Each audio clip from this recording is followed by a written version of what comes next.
বলেন, বিবাহ বহির্ভূত যে কোনো রিলেশনশিপ হালাল নাকি হারাম? এক্সট্রা ম্যারিটাল যে কোনো রিলেশনশিপ বলেন হালাল নাকি হারাম? সাবধান হইতে হবে। তাহলে হালালের সাথে আমাদের সম্পর্কটাকে জোরদার করতে হবে। আচ্ছা, আপনারা আমার সাথে আছেন তো? মুসলিম আইডেন্টিটি রক্ষায় প্রথমে কি বলেছিলাম? সালাত। 2 নম্বরে অ্যাটাচমেন্ট উইথ কোরআন। 3 নম্বরে কি? হ্যাঁ, হালাল মেনটেন করতে হবে। আচ্ছা, গেল। 4 নাম্বার হচ্ছে আমাদের একটা গুড সার্কেল মেনটেন করতে হবে। Always engage with good circle, maintain a good circle. যত টক্সিক পিপল আছে এদেরকে ইগনোর করবেন, দূরে থাকবেন। আপনাকেও ভালো করতে দিবে না, নিজেরাও ভালো থাকবে না। এরকম আছে না নাই? ভালো স্টাডি সার্কেল মেনটেন করব আমরা।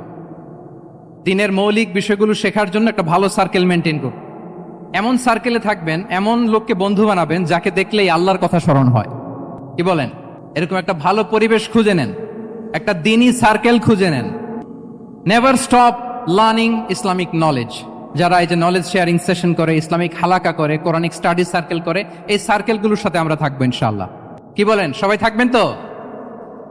তা না হলে মুসলিম আইডেন্টিটি আমরা প্রোটেক্ট করতে পারবো। আচ্ছা, 5 নম্বরে হচ্ছে এঙ্গেজ উইথ গুড ওয়ার্ক। কল্যাণমূলক কাজের সাথে নিজেকে আমরা জড়িয়ে রাখবো। এই যে টাইমটা আপনার লাইফের সবচেয়ে ক্রিম টাইম আপনি পার করছেন, বেশিরভাগ শ্রোতাই তো এখানে তরুণ এবং যুবক। এই সময় আপনি আর পাবেন না, কখনো পাবেন না। এই টাইমটাকে যেন আমরা কাজে লাগাই। এমন সময় আপনারা পার করছেন, আপনারা চাইলে বাতাসের গতিকে আপনারা পাল্টে দিতে পারেন, সাগরের স্রোতকে উল্টে দিতে পারেন, আপনারা চাইলে ইতিহাস গড়তে পারেন। এই যে 24-এর এই যে আপরাইজিং হলো, কারা করেছে এটা? হ্যাঁ, প্রবীণরা না নবীনরা? বলেন তো। এই যে আবু সাইদ বুক টান টান করে যে দাঁড়িয়েছে, সে কি বুড়া মানুষ ছিল না যুবক ছিল আপনাদের মতো? আল্লাহ রাসূল সাল্লাল্লাহু আলাইহি ওয়া আলিহি ওয়াসাল্লাম তিনি বলেন, ইগতানিম খামসান ক্বাবলা খামসিন। 5 জিনিস ফুরিয়ে যাওয়ার আগে 5 জিনিসকে গনিমত মনে করো, গুরুত্বপূর্ণ মনে করো। এর মধ্যে একটা হচ্ছে শাবাবাকা ক্বাবলা হারামিক।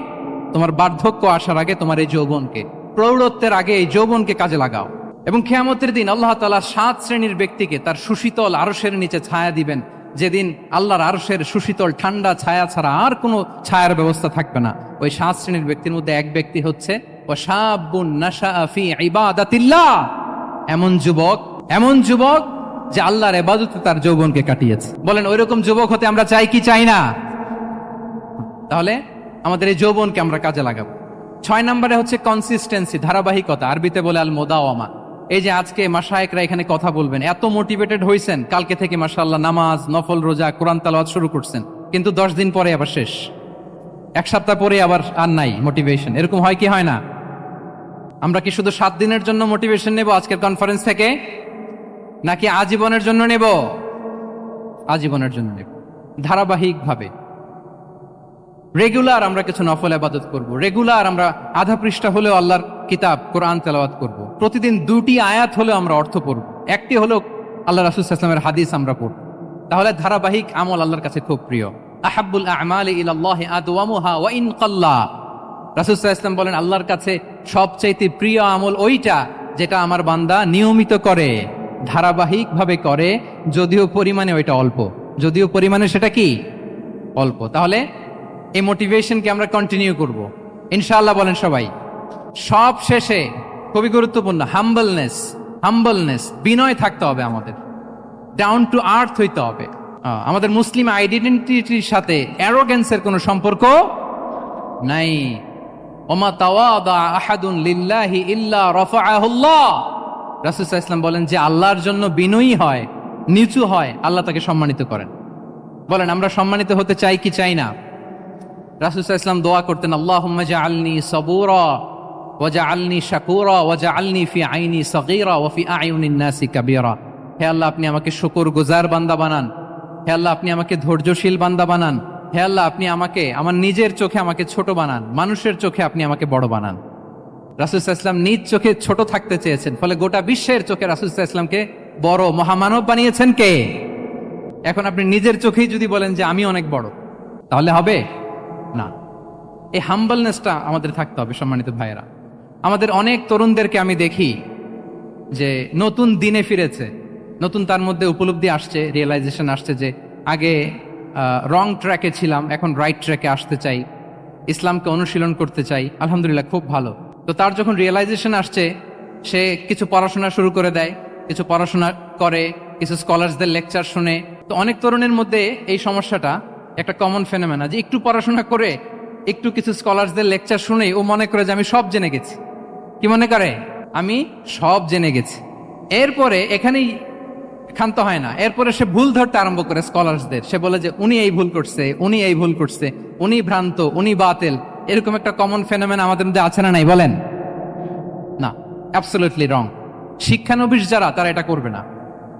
কিছুই শিখেননি আপনি, কিছুই জানেননি, এখনো অনেক দূর যেতে হবে আপনাকে।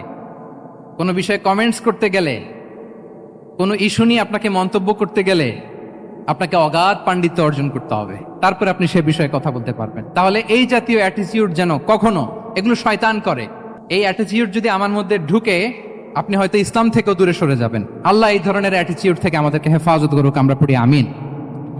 তাহলে সম্মানিত সুধী, being proud of our Muslim identity, এই টপিক নিয়ে আমি দুইটা বিষয়ে কথা বলেছি, যে আমরা কিভাবে আমাদের এই মুসলিম আইডেন্টিটিকে প্রিজার্ভ করব, প্রোটেক্ট করব, আর কেন আমাদের এই মুসলিম আইডেন্টিটি নিয়ে গর্ববোধ করা উচিত। সম্মানিত সুধীমণ্ডলী, ইসলাম হচ্ছে আমাদের কোর আইডেন্টিটি, এবং ওমরে ফারুক রাদিয়াল্লাহু তাআলা আনহু বলেছেন, এখানে ইসলামই আমার সম্মান, ইসলামই আমার ইজ্জত। ইসলামের বাইরে যেয়ে যদি আমরা ইজ্জত খুঁজতে চাই, আমাদেরকে আল্লাহ তাআলা অপমানিত করবেন। তাহলে আমরা বোল্ডলি যেন এটা বলি যে আমি মুসলিম। আল্লাহ তাআলা বলছেন, ওমান আহসানু কাওলাম মিম্মান দাআ ইলাল্লাহি ওয়া আমিলা সালিহাও ওয়া ক্বালা ইন্নানি মিনাল মুসলিমিন।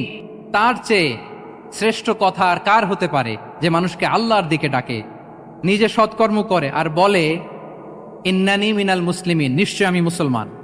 নিশ্চয় আমি কি? বোল্ডলি, প্রাউড ফিল করে আমরা বলতে পারবো না যে আমি মুসলিম? পারবো? হ্যাঁ, নাকি সংশয় কাজ করে? করে? বলেন, আমরা আমাদের মুসলিম আইডেন্টিটিকে ওন করতে চাই কি চাই না? সবাই চাই। আমাদের আসল পরিচয় কি বলেন? মুসলিম। এরকম মুষ্টিবদ্ধ হাত উঁচু করে বলেন, আমাদের পরিচয় কি? আমি প্রশ্ন করলে উত্তর দিতে পারবেন? আওয়াজ করে বলেন, আমি কে? তুমি কে? এনএসইউ মেক এ নয়েজ, আমি কে? তুমি কে? আমি কে? তুমি কে? ওয়াকালা ইন্নানি মিনাল মুসলিমিন। তার চেয়ে শ্রেষ্ঠ ঘোষণা, শ্রেষ্ঠ কথার কার হতে পারে, যে বলে যে আমি মুসলিম। এটাই আমাদের আসল পরিচয়। আমরা যেন হৃদয় থেকে আমাদের এই মুসলিম আইডেন্টিটিকে ওন করতে পারি। আল্লাহ তাআলা আমাদেরকে তৌফিক দান করুক, আমরা বলি আমিন। সম্মানিত সুধীমণ্ডলী, ইসলাম হচ্ছে সময়ের অপরিহার্য বাস্তবতা। ইসলাম আমাদেরকে সঠিক জীবন দর্শন শেখায়। আপনি জীবনে সুখী হতে চান, সমৃদ্ধ হতে চান, সফল হতে চান, জীবনের প্রতিটি অঙ্গনে আপনি ইসলামকে প্র্যাকটিস করুন, আপনি সুখী হবেন, for sure, I am telling you. কারণ ইসলামের ছায়াতলেই রয়েছে আমার, আপনার, আমাদের সকলের আলোক স্নাত মুক্তি। আল্লাহ তাআলা আমাদের সবাইকে কথাগুলো